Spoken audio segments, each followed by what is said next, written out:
भारत के इतिहास की और भारत में मौजूद हिस्टोरिकल प्लेसेस की जब भी बात आती है तो उनमें महाराष्ट्र का नाम सबसे पहले आता है। अब आप खुद ही सोचो, पूरे भारत में टोटल 1200 केव्स हैं और उनमें से आधे यानी कि 680 केव्स तो महाराष्ट्र में ही है। आज के इस एपिसोड में हम बात करेंगे एक केव की जो महाराष्ट्र के नासिक में है, जिससे जुड़ी है बहुत सारी खूबियाँ, लेकिन उसी के साथ बहुत सारे विवाद भी जुड़े हुए हैं।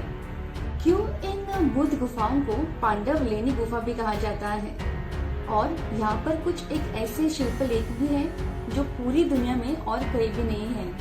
क्यों ऐसा कहा जाता है कि पांडव अपनी अज्ञातवास के दौरान यहाँ पर रुके थे। ये गुफाएं पुणे से 218 किलोमीटर दूर नासिक में स्थित हैं। ये गुफाएं 2500 साल पुरानी हैं और इनका संबंध सातवाहन साम्राज्य से जुड़ा हुआ है। इन गुफाओं को बनाने में सातवाहन साम्राज्य के राजाओं का बड़ा योगदान था। कहते हैं कि उस समय गौतमी पुत्र सातकर्णी जैसा कोई दूसरा राजा पूरे भारत में मौजूद नहीं था। लेकिन ऐसा भी नहीं है कि ये गुफाएं किसी एक साम्राज्य के शासन के दौरान ही बनाई गई थी। सातवाहन साम्राज्य, शातरज साम्राज्य और अभिरथ साम्राज्य, इन तीनों साम्राज्यों ने करीबन 2500 सालों के बीच इस क्षेत्र पर राज किया था। और ये तीनों साम्राज्य ना एक दूसरे के कट्टर दुश्मन थे।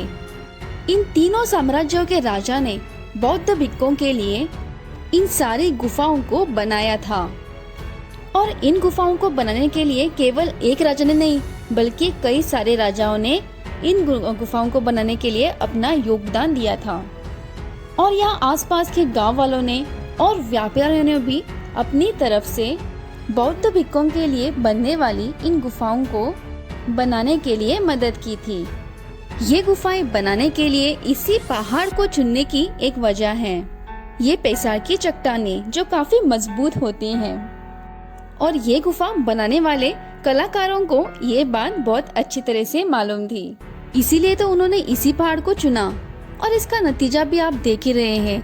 आज सैकड़ों सालों के बाद भी ये गुफाएं अच्छी परिस्थिति में हैं। यहाँ पे टोटल 24 केव्स हैं, जिनमें से कुछ मूर्तियाँ बहुत अच्छी हालत में हैं, तो कुछ मूर्तियाँ आधी अधूरी और टूटी हुई हैं। यहाँ पे कुछ शिलालेख भी हैं, जिसपे गौतमी पुत्र के पराक्रम की काफी सारी कहानियाँ भी लिखाई गई हैं। और तो और इन शिलालेख का बहुत ज्यादा हिस्टोरिकल इम्पोर्टेंस है। और अब आखिर में इन गुफाओं से रिलेटेड एक विवाहित सवाल कि मुख्यतः बौद्धिक विरासत रही गुफाओं को महाभारत कालीन पांडवों से आखिर क्यों जोड़ा जाता है।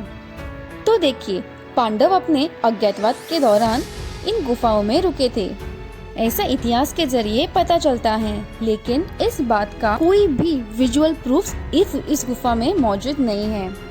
तो फिर इन गुफाओं को पांडव गुफा क्यों कहते हैं? इसका एक लॉजिकल आंसर है। दरअसल इन गुफाओं का नाम पांडव गुफा तो है ही नहीं, इनका नाम पुंडु गुफा है। पुराने जमाने में इस गुफा के आसपास के गांव के लोग इस गुफा को पुंडु के पुकारते थे। पुंडु एक पाली भाषा का शब्द है, मतलब पीले कलर का। 2nd सेंचुरी BC में जब इन गुफाओं को बनाया गया था, यहाँ पर बहुत सारे भिक्षुओं का आना जाना शुरू हुआ था। उस समय यहाँ पर रहने वाले बौद्ध भिक्षु के पीले कपड़ों की वजह से यहाँ के आसपास के लोग इन गुफाओं को पुंडु गुफा कहने लगे थे, और यह पुंडु शब्द आगे जाके पांडु बना। अगर आपको हमारा ये व्लॉग अच्छा लगा, then please like and subscribe to our channel.